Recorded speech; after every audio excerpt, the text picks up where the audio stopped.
উত্তরবঙ্গের এই পাহাড় চেনে শুধু নীরবতা। এই পাইনের জঙ্গল জানে শতাব্দী প্রাচীন গোপন কথা। আর এই শূন্য রাস্তা যেখানে কেউ না থাকলেও যেন কেউ হেঁটে যায়। আজকে আমরা এসেছি ভারতের মোস্ট হন্টেড হিল স্টেশন ডাউহিলে, যেখানে বিভিন্ন ভৌতিক রহস্যের আড়ালে লুকিয়ে আছে এক মায়াবী সুন্দর প্রকৃতি। সবুজ পাহাড়, কুয়াশামাখা পাইন জঙ্গলের নীরবতা আর মেঘে ঢাকা চা বাগান। আজকের পর্বে আপনাদের নিয়ে যাব ডাউহিলের ভিক্টোরিয়া গ্রামে, যেখানে বন্ধ স্কুলের জানালার ফাঁক দিয়ে নাকি শোনা যায় ফিসফিসানির শব্দ। রাত্রিবেলায় পরিত্যক্ত চার্চের দিক থেকে ভেসে আসে ঘণ্টার ধ্বনি। আর ডেথ রোডের রহস্যময় পরিবেশে হাঁটতে দেখা যায় গ্রে লেডি এবং হেডলেস বয়কে। সন্ধান দেব এমন এক হোমস্টের যেখানে আপনারা পাবেন ট্রু হোমস্টের এক্সপিরিয়েন্স, ঘরোয়া পাহাড়ি রান্না এবং ডাউহিলের জঙ্গলে রাত্রিবাসের এক রোমাঞ্চকর অভিজ্ঞতা। আমার চ্যানেলে প্রথমবার এসে থাকলে অবশ্যই সাবস্ক্রাইব করে নেবেন।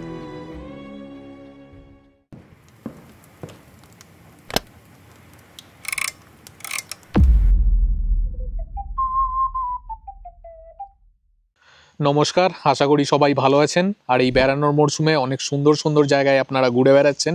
আমি এখন আছি কার্সিয়াংয়ের ডাউহিলে। আপনারা হয়তো অনেকেই জানেন যে প্রচুর ভৌতিক গল্প প্রচলিত আছে এই ডাউহিলকে নিয়ে, তবে এখানকার পরিবেশ কিন্তু খুবই সুন্দর, বেড়ানোর খুব সুন্দর জায়গা এটা। এই ডাউহিলেই ভিক্টোরিয়া বয়েজ স্কুলের পিছনের একটা হোমস্টেতে আমরা এখন আছি। এই লোকেশনটা খুবই সুন্দর, তার কারণ হচ্ছে ডাউহিলে দেখার যে কটা পয়েন্ট আছে আপনারা কিন্তু সেই সমস্ত পয়েন্ট এই জায়গা থেকে পায়ে হেঁটেই ঘুরে নিতে পারবেন। যার মধ্যে এখানে সামনেই ডাউহিল চার্চ আছে, ডেথ রোড আছে, এখানে ভিক্টোরিয়া স্কুল তো আছেই। এই গাছগুলোর পিছনেই হচ্ছে ভিক্টোরিয়া বয়েজ স্কুল। আপনারা জানেন এই ভিক্টোরিয়া বয়েজ স্কুল সম্পর্কেও কিন্তু প্রচুর ভূতের গল্প আছে। আজকের পর্বে আমি আপনাদেরকে এই ডাউহিল এবং তার আশপাশেরই কিছু জায়গা ঘুরে দেখাবো। আর এই ডাউহিল নিয়ে যা যা প্রচলিত গল্প আছে সেগুলো সমস্ত আপনাদের সাথে শেয়ার করব। আর তার সাথে খুঁজে দেখব যে ডাউহিলে সত্যিই ভূত আছে কিনা। এই সফরে আমরা দুজন আছি, আমি এবং আমার মিসেস। যদি আপনি আমার চ্যানেলে প্রথমবার এসে থাকেন তাহলে অবশ্যই সাবস্ক্রাইব করে নেবেন। আমি চেষ্টা করি প্রত্যেক সপ্তাহে এরকমই একটা ভ্রমণের গল্প আপনাদের সামনে তুলে ধরতে। ডাউহিল ভ্রমণের সফরটা শুরু হয়েছিল বর্ধমান স্টেশন থেকে। এখান থেকে আমাদের গন্তব্য শিলিগুড়ি জাংশন।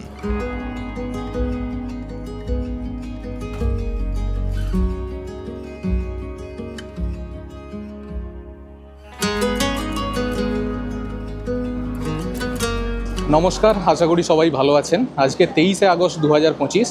গতকাল আমরা বর্ধমান স্টেশন থেকে কাঞ্চনকন্যা এক্সপ্রেস ধরে এইমাত্র শিলিগুড়ি স্টেশনে এসে পৌঁছালাম। এখান থেকে আমরা যাব কার্সিয়াং। এনজেপি না গিয়ে এই শিলিগুড়ি স্টেশনে আসার কারণ, প্রথমত এখান থেকে পাহাড় আরও 6-7 কিলোমিটার কম রাস্তা পড়বে। আর আরও একটা ব্যাপার হচ্ছে, এবারে আমাদের গাড়ি কিছু বুক করা নেই, আমরা এখানে বাইরে থেকেই গাড়ি বুক করব। তো এনজেপি স্টেশনের তুলনায় এই শিলিগুড়ি স্টেশন থেকে কিন্তু আরও কম খরচে গাড়ি পাওয়া যায়, তবে অবশ্যই আপনাদেরকে দরদাম করে নিতে হবে। এখন বাইরে চলে যাব, বাইরে গিয়ে কার্সিয়াংয়ের জন্য একটা গাড়ি বুক করে এখান থেকে কার্সিয়াং যাব। এই শিলিগুড়ি স্টেশনের বাইরেই টেনজিং নরওয়ে বাস টার্মিনাস আছে। যারা বাসে যেতে চান তারা কার্সিয়াং পর্যন্ত বাস স্ট্যান্ড থেকে বাস পেয়ে যাবেন। দার্জিলিং পর্যন্ত বাসের ভাড়া পড়ে 105 টাকা। কার্সিয়াং পর্যন্ত ভাড়া কত আমি জেনে নিয়ে স্ক্রিনে দিয়ে দেবো।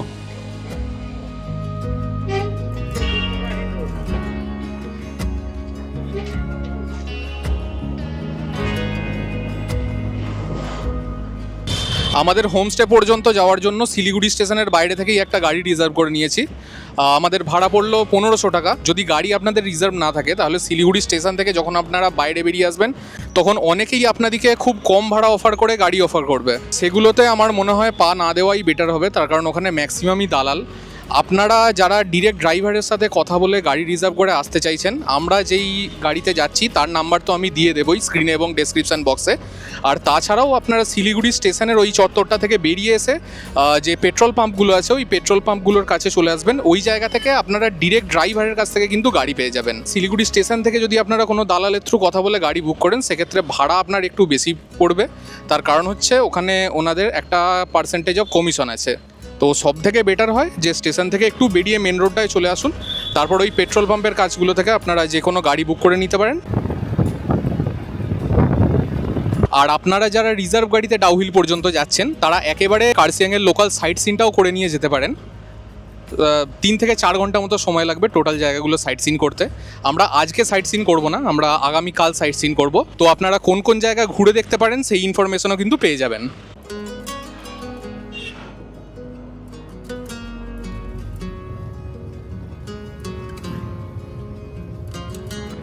যারা শেয়ার গাড়ি বা বাসে কার্সিয়াং পর্যন্ত আসবেন, হোমস্টের গাড়ি আপনাদের পিক আপ করে নেবে। কার্সিয়াং থেকে হোমস্টের দূরত্ব প্রায় 5 কিলোমিটার। ভাড়া পড়ে 300 টাকা।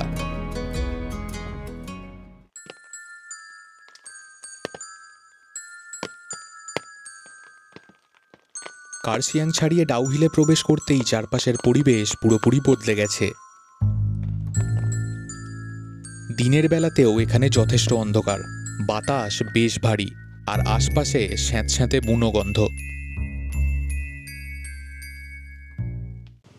এইটাই হচ্ছে আমাদের হোমস্টে যাওয়ার রাস্তা। আপাতত 4 হুইলার যাওয়ার রাস্তার কাজ শুরু হয়েছিল, কিন্তু এখন বর্ষার জন্য বন্ধ আছে।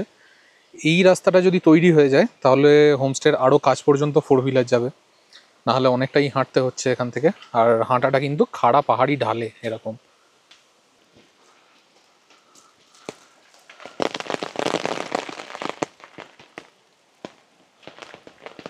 পৌঁছে গেছি। এই হচ্ছে আমাদের হোমস্টে।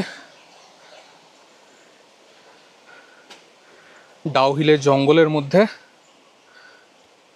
একেবারে কার্সিয়াংয়ের নির্জন একটা গ্রামে আমাদের হোমস্টে।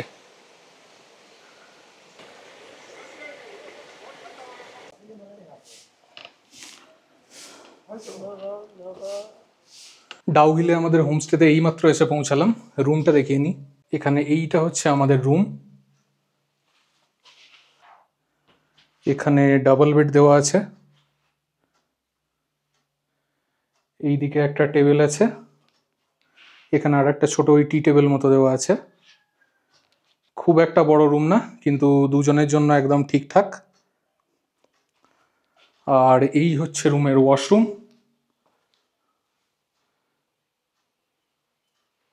এইদিকে বেসিন দেওয়া আছে, আর এখানে গিজারও আছে। আর এই দিকে রুমে একটা উইন্ডো আছে। উইন্ডো থেকে এইরকম ভিউ। বৃষ্টি না হলে ওই জায়গাটায় লাঞ্চ করা যেতে পারে, কিন্তু এখন বৃষ্টি হচ্ছে, তাই আমাদেরকে লাঞ্চ ভিতরেই করতে হবে। এখানে টোটাল 3টে রুম আছে। আমরা এই দিকেরটায় ছিলাম। এখানে ওয়াইফাইও আছে, আপনারা ওয়াইফাইও ইউজ করতে পারেন।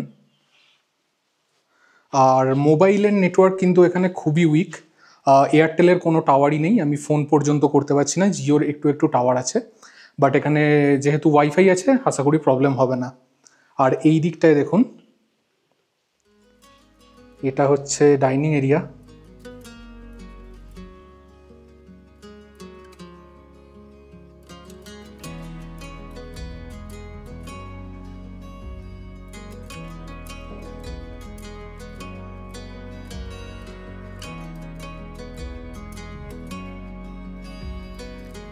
দেখুন এই জায়গাটাতেও একটা সিটি ইভেন্ট করা আছে। বৃষ্টি না হলে এই জায়গায় লাঞ্চ এবং ব্রেকফাস্টের ব্যবস্থা করা হয়।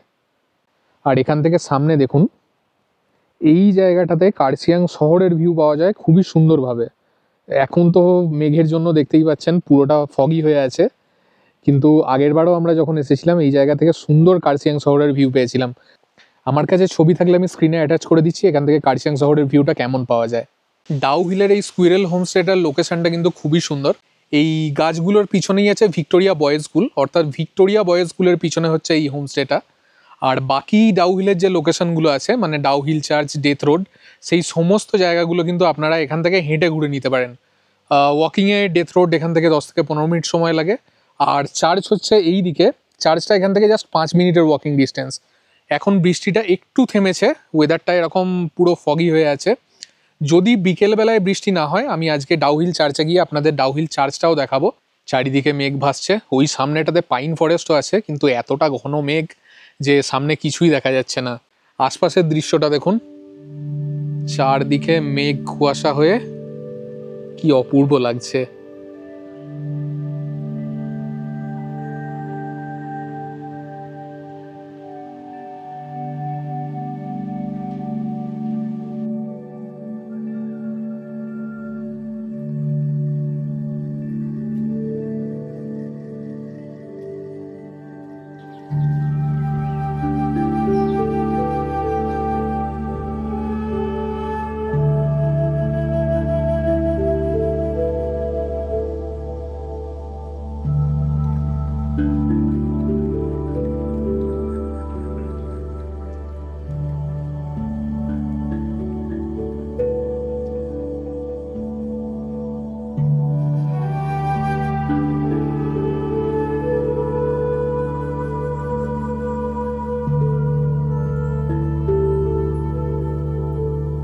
মধ্যাহ্নভোজে আমাদের দেওয়া হয়েছে স্যালাড, ডাল, ভাত, স্কোয়াশ শাক, পটলের ভাজি, ডিমের কারি এবং পাঁপড় ভাজা।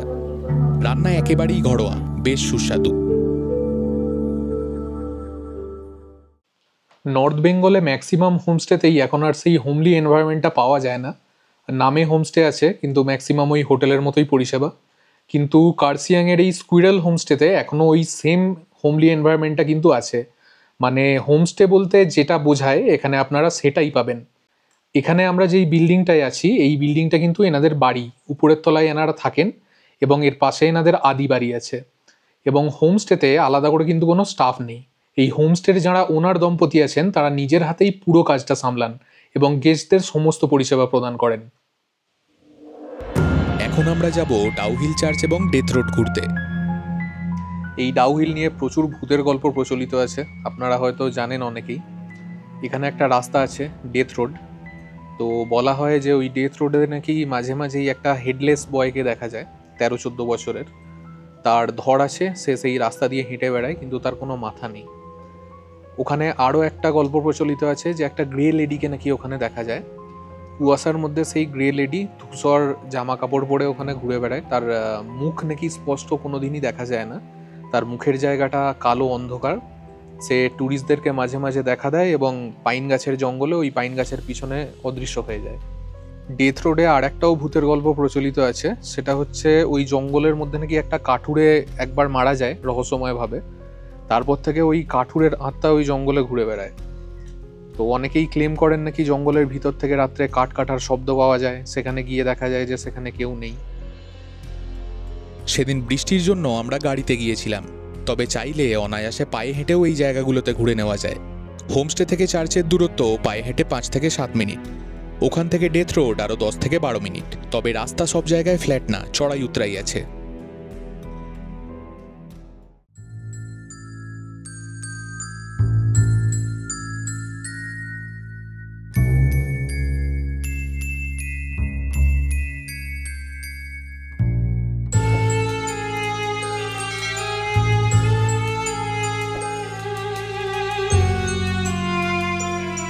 এই চার্চ প্রায় 150 বছরের পুরনো। অতীতে এখানে মাদার মেরির আরাধনা হতো। অনেকেই এই চার্চকে হন্টেড বলে থাকেন, তবে বাস্তবে স্থানীয় মানুষ বা স্কুল কর্তৃপক্ষের কেউ এই কথায় বিশ্বাস করেন না। তবে ডাউহিলের গা ছমছমে কুয়াশা মাখা প্রকৃতি আর এই গাছটা মিলে এখানে সত্যিই একটা হন্টেড সিনেমার ল্যান্ডস্কেপ তৈরি করেছে।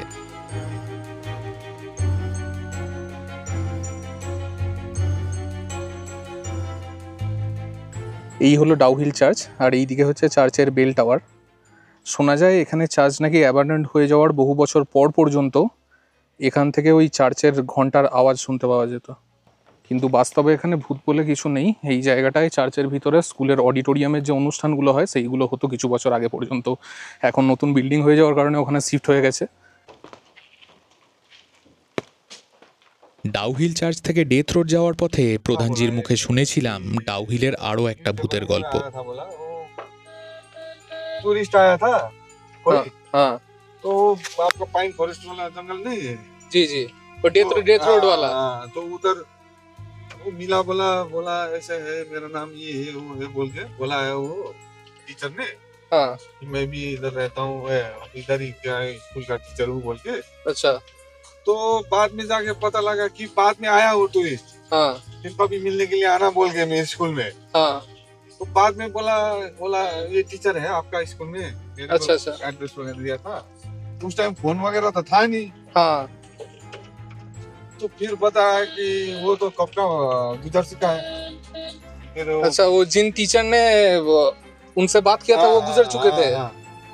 तो ऐसा हुआ बोला। ये स्टोरी मैंने भी कहीं पर सुना है। वो न्यूज़पेपर में निकला था बोला। जी जी जी, मैंने वो न्यूज़पेपर कटिंग में ही देखा था।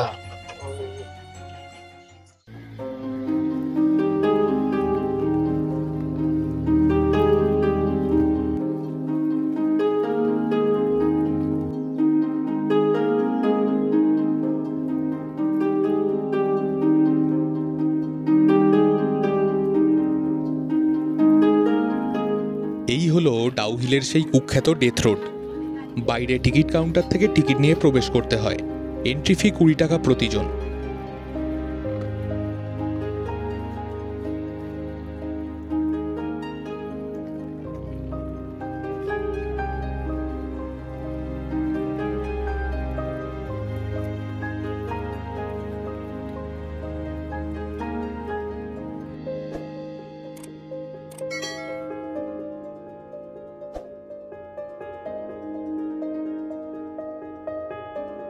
অনেকের মতেই এই রাস্তা ভুতুড়ে।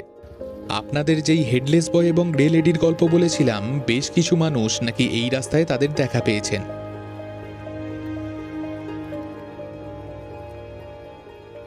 আর পাইন বোনার মধ্যে যখন ফগগুলো এরকম জমে সেটা দেখতে সব থেকে বেশি ভালো লাগে। এক্স্যাক্টলি এই হন্টেড ব্যাপারটাকে ক্রিয়েট করে। এক্স্যাক্টলি। তবে ভেবে দেখেছেন এই ডাউহিল এতটা হন্টেড কেন? যারা এই জায়গায় ভৌতিক উপস্থিতিতে বিশ্বাস করেন বা রিসার্চ করেছেন, তাদের মতে এখানকার প্রায় সমস্ত ভৌতিক ঘটনাই ওই 150 বছরের পুরনো স্কুলকে কেন্দ্র করে। অতীতে নাকি এখানের স্কুল এবং তার আশপাশের এলাকায় প্রচুর রহস্যজনক মৃত্যুও ঘটেছে। ইন্টারনেট ঘাঁটলে আরও অনেক তথ্য পাওয়া যায়, তবে এই সব তথ্য আদতে কতটা সত্য তা নিয়ে আমার ব্যক্তিগতভাবে যথেষ্ট সন্দেহ আছে।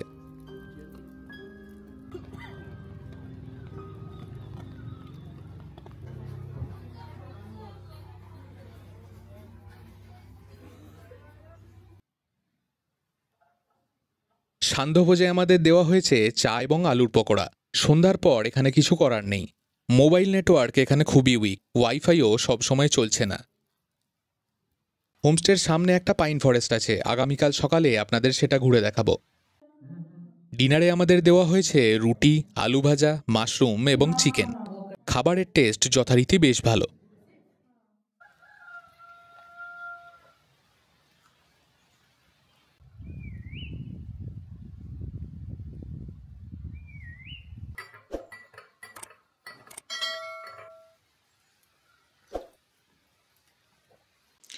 কার্সিয়াংয়ের এই ডাউহিলে আসার আমার অনেক দিন ইচ্ছা ছিল, মানে আসার বলতে থাকার অনেক দিনের ইচ্ছা ছিল।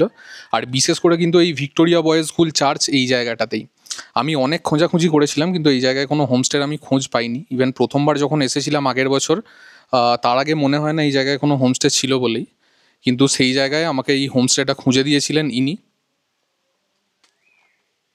বল, দ্বিতীয়বার এই জায়গাটায় 1 বছরের মধ্যে এসে কেমন লাগছে?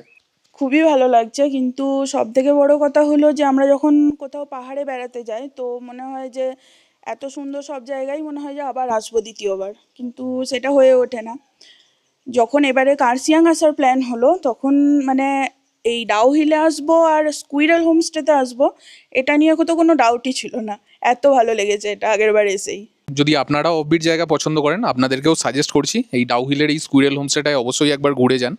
আমি ডেসক্রিপশন বক্সে ওনারের ডিটেলস সমস্ত কিছু দিয়ে দেবো, হোমস্টের লোকেশানও দিয়ে দেবো। এখানে কিন্তু নেটওয়ার্ক খুব একটা ভালো কাজ করে না, তো এখানে আসার আগে কিন্তু ওনারের সাথে কথা বলে ভালোভাবে রাস্তা জেনে নিয়ে আসবেন। স্কুইরেল হোমস্টে থেকে বেরিয়ে এই ডান দিকে যেই রাস্তাটা পাহাড়ের উপরের দিকে উঠে যাচ্ছে, এই দিকটা দিয়েই হচ্ছে ওই ডাউহিল চার্চ যাওয়ার রাস্তা। আর এই বাম দিকে নিচে একটুখানি নেমে গিয়ে মেন রোড। হোমস্টের সামনের রাস্তাটা ধরেই একটু হেঁটে বেরোলাম বাইরেটা দেখার জন্য। এখন তো বৃষ্টি হচ্ছে, চারদিকে কুয়াশায় এইখানে যে স্কুলের চূড়াটা দেখতে পাচ্ছেন, এটাই হচ্ছে সেই বিখ্যাত ভিক্টোরিয়া বয়েজ স্কুল। আর এই ভিক্টোরিয়া বয়েজ স্কুলের ঠিক পিছনেই হচ্ছে আমাদের হোমস্টেটা, একদম গা ঘেঁষেই Victoria boys school. Main road থেকে কিন্তু এই পাহাড়ের মধ্যে দিয়ে কিছুটা হেঁটে আমাদের হোমস্টেতে পৌঁছাতে হয়। পা বা হাঁটুর যাদের সমস্যা আছে একটু প্রবলেম হতে পারে, বাট লাগেজ তো ওনারাই ক্যারি করে নিয়ে যান।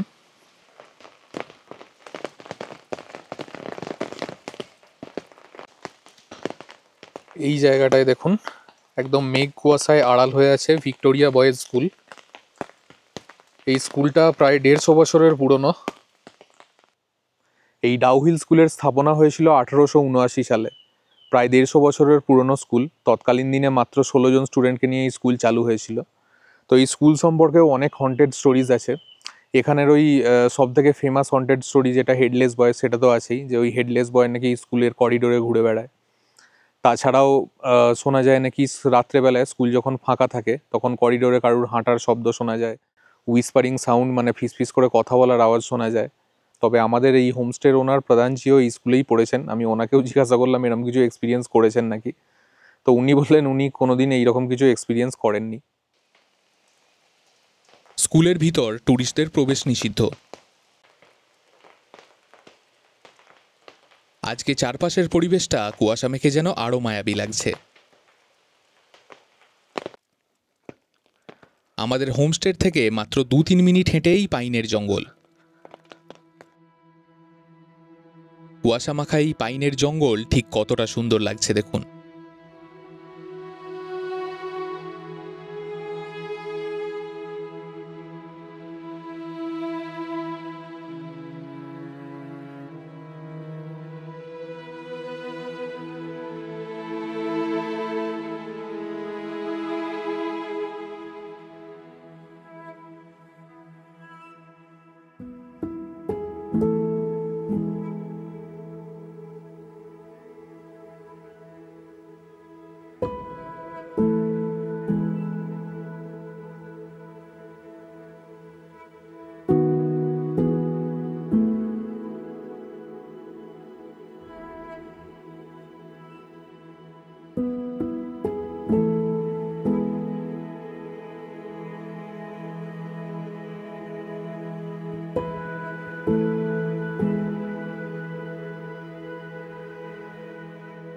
পাহাড়ে বেড়াতে এসে জেনারেলি আমরা একটু ক্লিন ওয়েদার, পরিষ্কার নীল আকাশ এইগুলো খুঁজি, কিন্তু এই কার্সিয়াংয়ের মতো জায়গায় আমার মনে হয় এই মেঘ কুয়াশা বৃষ্টির পরিবেশটাই সব থেকে বেশি সুন্দর লাগবে। চারপাশের পরিবেশটা দেখুন। সকালবেলায় হাঁটতে বেরোলাম, এই দিকের এই পাইন জঙ্গলের ভিতরে কিছুটা গেছিলাম। ডাউহিলের জঙ্গলে ভূতের খোঁজে বেশ খানিকক্ষণ হাঁটাহাঁটি করলাম, কিন্তু কোনো হেডলেস বয় বা গ্রে লেডিকে এখনো পর্যন্ত দেখতে পাইনি। যদি দেখতে পাই তাহলে আপনাদেরকে অবশ্যই বলবো। আসলে এখানের পরিবেশটা এতটা মায়াবী সুন্দর, এখানে এইরকম ভ্রম হওয়াটা খুব একটা অসম্ভব কিছু না। এই পাইনের জঙ্গলগুলোর দিকে যতবারই তাকাচ্ছি মনে হচ্ছে একটা রহস্যময় পরিবেশ। নর্থ বেঙ্গলে আমি যে কটা জায়গায় পাইনের জঙ্গল দেখেছি, আমার ব্যক্তিগতভাবে মনে হয় কার্সিয়াংয়ের এই পাইনের জঙ্গল নর্থ বেঙ্গলের সব থেকে সুন্দর পাইনের জঙ্গলগুলোর মধ্যে একটা। আপনারা যদি এখানে বেড়াতে আসেন, কমেন্টে অবশ্যই আমাকে আপনাদের এক্সপিরিয়েন্সও জানাবেন। ব্রেকফাস্ট করে আজকে আমরা বেরোবো কার্সিয়াংয়েরই কিছু জায়গা দেখে নিতে। সেই গল্প থাকছে আগামী পর্বে। ভিডিওর শুরুতেই আপনাদের বলেছিলাম খুঁজে দেখব ডাউহিলে সত্যিই ভূত আছে কিনা, সেই উত্তরটাও আগামী পর্বে দেব। তবে ভিডিও শেষ করার আগে স্কুইরেল হোমস্টের ওনার প্রধানজির কাছ থেকে হোমস্টের ট্যারিফ সম্পর্কে জেনে নেব। नमस्कार, मैं निश्चल प्रधान, स्क्वायरल होमस्टे का ऑनर। अभी मेरा होमस्टे का ये भाई घूमने आया था, तो अच्छी तरह से घूम के गया है। तो इधर आप आ सकते हैं। मेरा अभी 1500 पर पर्सन इंक्लूडिंग 4 टाइम मील, और साइट सीन का आपका 2000, 9 पॉइंट्स घुमाएगा आपका।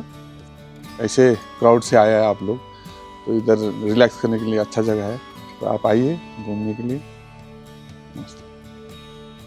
আজকের পর্ব কেমন লাগলো তা কমেন্টে জানাতে ভুলবেন না।